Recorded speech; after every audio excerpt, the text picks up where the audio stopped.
My name is Laura Bennett, and I've been married to Ethan for 7 years. We met in college, both broke students sharing the same coffee table in a crowded campus cafe. What began with spilled lattes and awkward laughs became a friendship that carried us through every twist of early adulthood. But like most long-term relationships, the laughter that once came easily had started to fade somewhere along the way. Ethan and I weren't fighting, but something between us had grown quiet, the kind of silence that fills a home without ever being loud. We had fallen into patterns. Breakfast, work, chores, Netflix, sleep. Repeat. There was comfort in it, sure, but also a hollow feeling that neither of us could name. It all began to change because of one silly joke.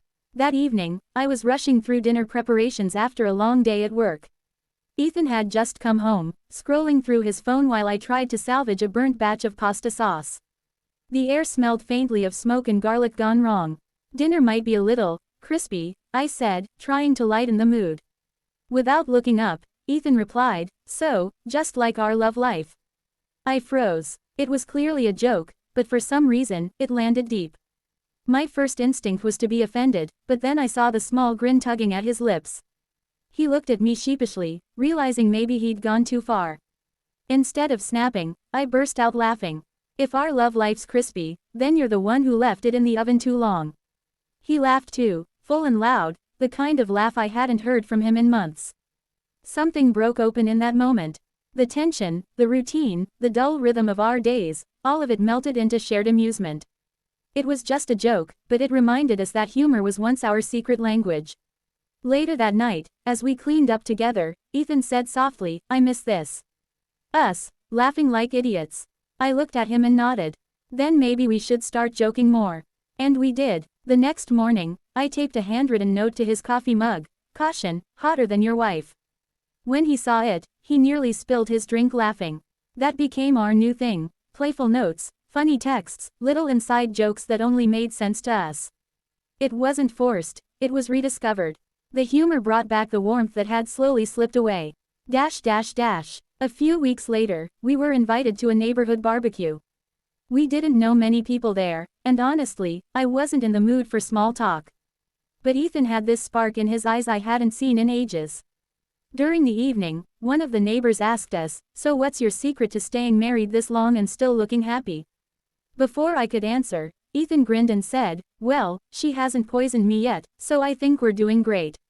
Everyone laughed. I rolled my eyes dramatically and replied, "That's only because I ran out of ingredients last week."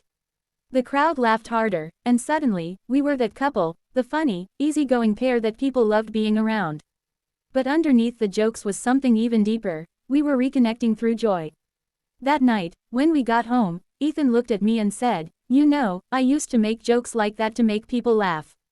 Now I make them because it reminds me of how lucky I am." My heart softened. "Lucky to be the punchline," he smiled. "Lucky that you always laugh with me, not at me." I didn't know it then, but humor would become the way we'd navigate everything, even the tough times. A few months later, my mom fell ill, and I had to travel back to my hometown for several weeks. The stress was immense. Between hospital visits and sleepless nights, I felt emotionally drained.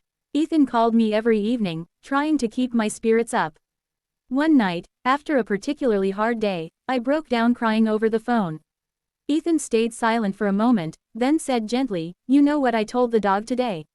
I sniffled. "What?" "That his mom is a superhero who just forgets her cape sometimes." That made me cry harder, but this time, from love. Ethan's jokes weren't just funny, they were his way of wrapping comfort in humor. His words reminded me that laughter could exist even in sadness. When I returned home, the house felt different. He had taped a big, clumsy sign to the front door that read, "Welcome back, Doctor of Hugs and Master Chef of Burnt Pasta." I laughed so hard I could barely breathe. It was ridiculous, but it also said everything I needed to hear, that I was loved, missed, and cherished.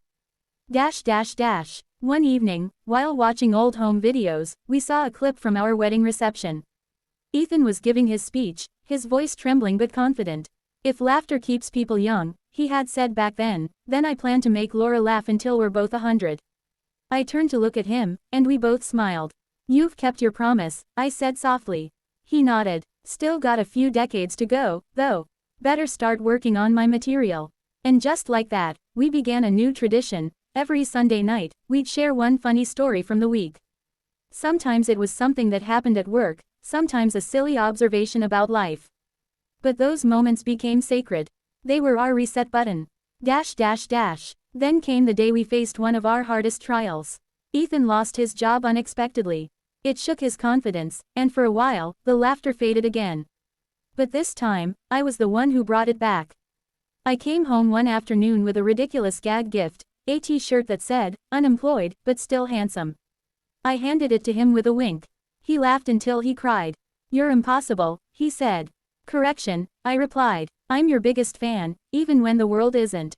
That night, we sat on the couch, holding each other. He whispered, "You saved me with that joke. You really did." And I realized, the joke wasn't the hero of our marriage. We were. The humor was just the bridge that helped us find our way back to each other, again and again.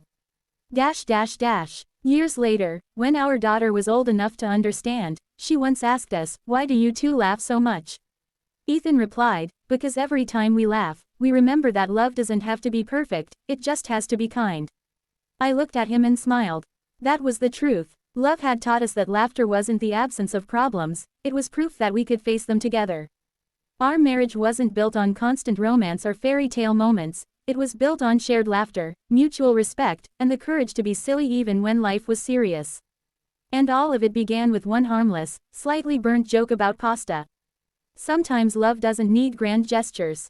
Sometimes it just needs two people willing to laugh together, even when the sauce burns.